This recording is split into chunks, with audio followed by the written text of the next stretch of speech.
The events of April 3rd, 2025, in Bourbon County, Kentucky, unfolded in a manner that shook the community and painted a picture of rage and violence no one expected. In a rural, quiet home on Big Stoner Road, 20-year-old Dixieana Brainard and 24-year-old Chuckie Callaway were killed in a horrifying and brutal fashion. Dixieana Brainard, a young woman with her whole life ahead of her, lived in the house with her 4-month-old child. Dixieana's life had already been complicated, dealing with an abusive past involving Christopher Taulbee, the father of her child. Despite the turmoil in her relationship, she tried to move on and start fresh, which led her to begin a relationship with Chuckie Callaway. Charles, known as a kind-hearted man, had started to build a life with Dixieana. Together, they were raising her child. Friends described him as caring and protective, someone who deeply cared for Dixieana and her baby. At the time of the killings, Chuckie had been living with Dixieana in the same home. His role in her life was a positive one. He was the new love in her life, the protector, and a father figure to her child. The location. The crime scene was located at Dixieana's home on Big Stoner Road in Bourbon County, Kentucky. It was a relatively quiet and isolated area, a place where small families and working-class people lived out their lives, unaware of the tragedy that would unfold in their neighborhood. The house itself was a typical Kentucky rural home. Inside, there was a mix of family items and baby supplies, giving the impression of a young family trying to make things work. On that fateful day, Dixieana was home with her child and Charles. In this home, what started as a regular day quickly spiraled into unspeakable violence. The brutality of the crime, Christopher Taulbee, 19, a troubled young man and Dixieana's ex, was no longer part of her life, but his rage and jealousy drove him to commit a brutal act. Though Taulbee's anger had been simmering for a while, nothing could prepare anyone for what he did that day. Taulbee's first victim was Dixieana. In an act of extreme violence, he shot her in the forehead at close range. The force of the shot was so strong that it left no room for survival. Dixieana was immediately rendered unconscious, and the life was ripped from her in a split second. The horror didn't end there. After taking Dixieana's life, Taulbee then turned his focus on Charles Callaway. In an almost chilling fashion, Taulbee chased Chuckie out of the home and into a nearby field. It was in this open space, away from the safety of the home, that the violence escalated even further. Charles, likely trying to escape or make sense of what was happening, was unable to outrun the rage-fueled attack. Taulbee caught up with him in the field and stabbed him in the neck with a sharp object. The stab wound was deep and fatal, but that wasn't the end of it. After leaving Chuckie for dead in the field, Taulbee returned to finish his act of brutality. Taulbee returned to the scene with a baseball bat. By this point, Charles Callaway had already been stabbed and severely wounded, but Taulbee continued his attack. He beat the lifeless body of Chuckie with the bat, ensuring the violence was complete, relentless, and unforgiving. The brutality of the crime was staggering. It wasn't just the use of weapons. It was the coldness, the lack of remorse.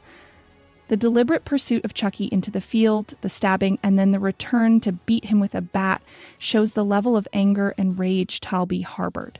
There was no mercy. The crime was fueled by jealousy, violence, and hatred.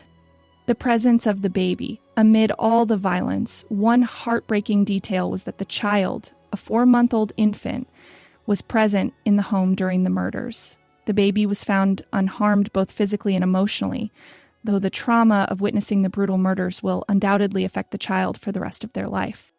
This was not just a case of murder. It was a vicious act of violence. Dixieana and Charles's deaths were not only physically brutal, but emotionally devastating as well. 2 lives were violently taken, and the effects of that day will ripple through the lives of their families forever. The weapons used: a firearm, a knife, and a baseball bat.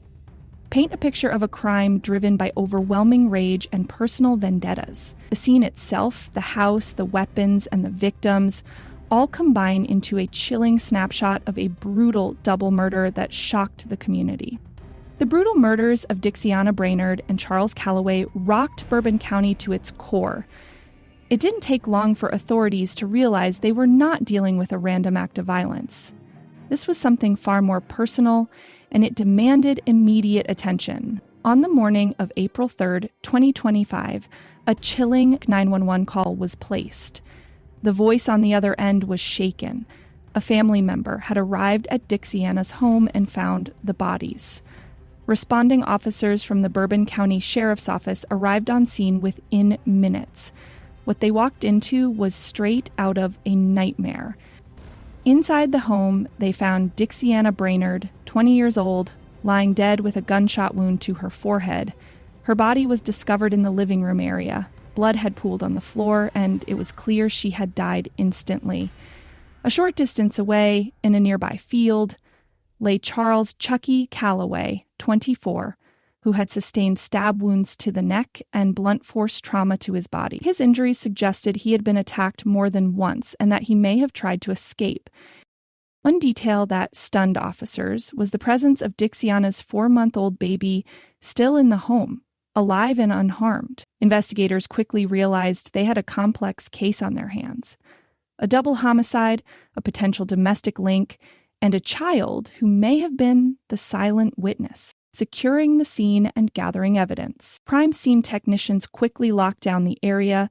Inside the home, forensic teams recovered bullet casing believed to be from the weapon used to kill Dixieana. Traces of blood on the floor, walls, and furniture, which would later be tested. Security camera footage from a neighboring house showing a vehicle arriving and leaving around the time of the killings. Footprints and blood trails leading from the house to the field. Near Charles's body in the field, they discovered a knife, the weapon believed to have been used to stab him.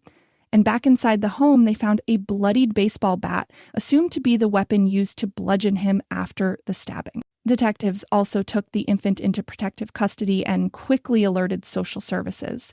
The baby's safety was the immediate priority, but investigators knew that the child could be the link to motive and identity. Identifying a suspect. It didn't take long for investigators to circle in on Christopher Taulbee, a 19-year-old with a history of violence and a known connection to Dixieana. He was the biological father of the baby, and his relationship with Dixieana had been volatile, filled with arguments and alleged abuse. Multiple witnesses came forward telling investigators that Taulbee had been jealous of Dixieana's new relationship with Charles. Some claimed he had made threats in the past. One family member even said, if he couldn't have her, no one could. Taulbee had allegedly been harassing Dixieana in the days leading up to the murder, sending aggressive messages and trying to assert control over her and the child. Locating and arresting the suspect. Christopher Taulbee fled the scene immediately after the murders. For a brief period, he went off the grid. Police issued an alert across state lines, fearing he may try to flee. However, acting on a tip from a relative who was concerned about Taulbee's mental state, authorities found him hiding in an abandoned building just outside of Lexington, Kentucky, less than 48 hours after the murders. At the time of his arrest, Taulbee appeared calm but cold. He didn't resist. Police found blood on his clothes, and during initial questioning, he gave conflicting statements about his whereabouts during the time of the murders, interrogation, and confession. Once taken into custody, Taulbee was interviewed by homicide detectives. The interrogation reportedly lasted for several hours. Initially, he denied everything, claiming he hadn't been near the house that day. But forensic evidence was stacking up. Blood matching Chuckie's was found on his shoes. Dixieana's DNA was found on the baseball bat. Surveillance footage placed him near the crime scene around the time of the killings. Eventually, Taulbee confessed, though not fully. He admitted to being at the house, but claimed it was a confrontation that went wrong.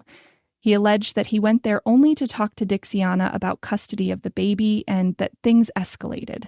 However, his story didn't line up with the physical evidence or the brutality of the crime. Detectives believed the murder was premeditated, fueled by rage, jealousy, and a desire for control. They concluded that he came to the home armed and had every intention of killing both Dixieana and Charles. Charges filed. Based on the confession and overwhelming forensic evidence, Christopher Taulbee was officially charged with 2 counts of murder for Dixieana Brainard and Charles Callaway. Use of a firearm in the commission of a felony. possession of a deadly weapon, endangering the welfare of a minor for committing the crime in front of the baby. The community of Bourbon County stood still. A candlelight vigil was held outside the home days after the crime, with hundreds of people gathering to mourn the lives lost. Summary of the investigation. Victims found April 3, 2025.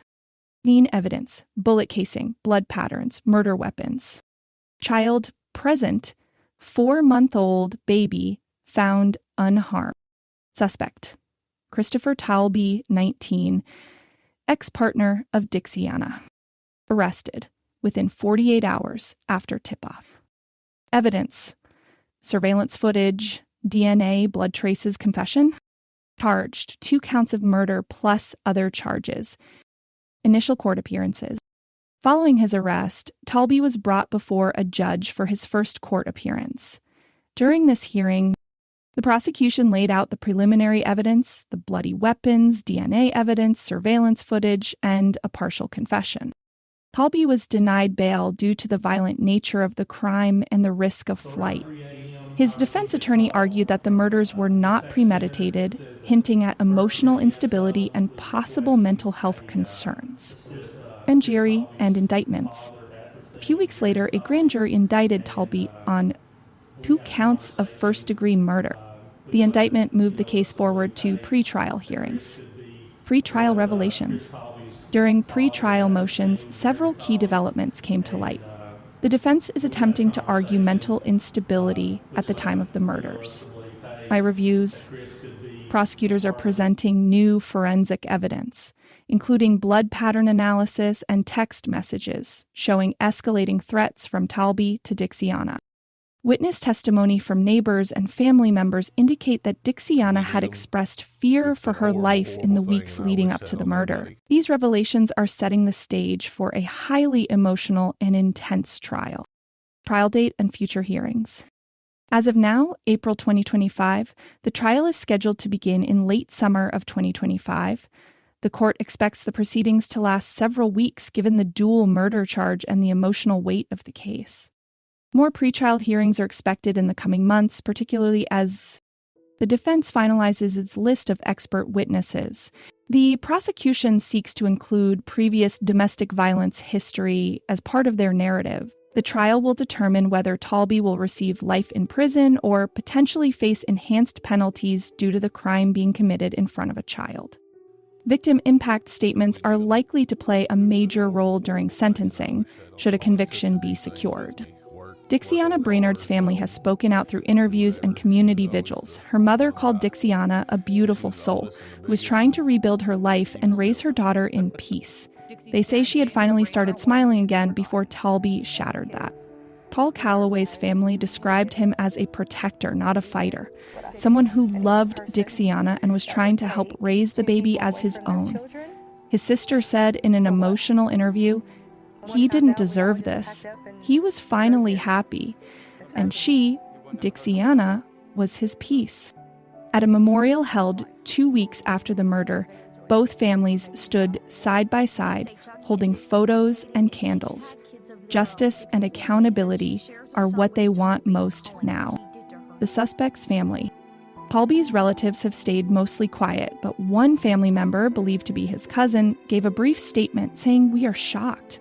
We didn't think he was capable of this, but if he did it, he has to face the consequences." Some reports suggest that Taulbee's family may be trying to assist his legal team, possibly supporting the mental health defense, but nothing has been confirmed publicly. This case is a heartbreaking example of how jealousy and domestic violence can lead to unspeakable tragedy. 2 young lives were cut short, a baby was left without both parents, and a community was forever changed. What are your thoughts on this case? Do you believe justice will be served? Was this a crime of passion or cold-blooded murder? Let me know your thoughts in the comments below. If this story moved you, please like the video, subscribe for more true crime breakdowns, and share this video to spread awareness. Every voice matters when we talk about justice. And as always, stay safe, stay informed, and keep watching.